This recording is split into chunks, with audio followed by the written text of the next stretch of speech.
Most underrated presidents. Presidents such as Abraham Lincoln, Franklin Roosevelt, Teddy Roosevelt, and George Washington are the United States presidents that are considered great by the general public. Although this could be considered true, there are presidents that have done great things for the US and are not often mentioned. For example, a 2010 Senior Research Institute survey included both Roosevelt and Lincoln in the top 5, while Wilson, Dwight Eisenhower, and Harry Truman were in the top 10. At the bottom of the list, names included Andrew Johnson, John Tyler, James Bushman, and Martin Van Buren. Surveys are not always considered as completely accurate, and these are the presidents that should be looked over for their contributions as presidents. John Tyler is perhaps one of the greatest presidents in American history. Tyler used his veto power to power the way Washington intended, as a check on unconstitutional legislation.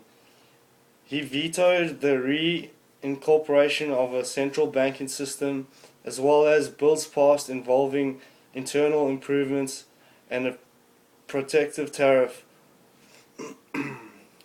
The Whigs expelled him from the party for following the Constitution. His admiration laid the groundwork for the settlement of the Oregon disagreement with Great Britain and brought Texas into the Union. Grover Cleveland is well regarded in conservative circles, but he is still generally underrated. Cleveland issued more vetoes than any other president until Franklin D. Roosevelt, and he did so to ruin the unconstitutional legislation. He favored low taxes, light spending, low debt, and low tariffs. He was the last traditional American conservative in the executive office, and he rallied against the growing push for American imperialism. Martin Van Buren advocated low taxes, low debt, and low tariffs as president and pushed for a sound money policy.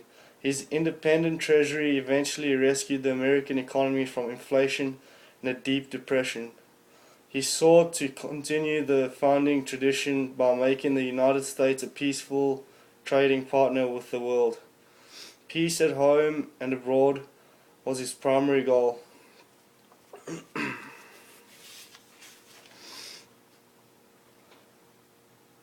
James Monroe was the last founding generation in his executive office, but is generally ignored by his American Academy. Like the other men on the list, Monroe used his veto the way Washington intended.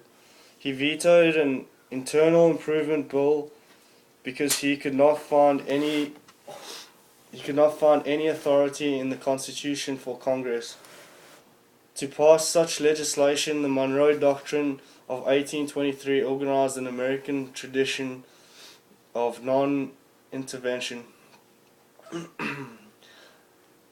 James Bushman is typically in the bottom 2 of any presidential ranking, but in contrast to the man who succeeded him, Bushman worked to avoid war.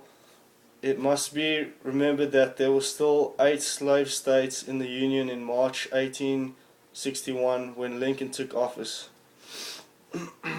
Bushman, in his refusal to attempt to coerce the 7 succeeded states of the Deep South, forestalled war in hope of peace.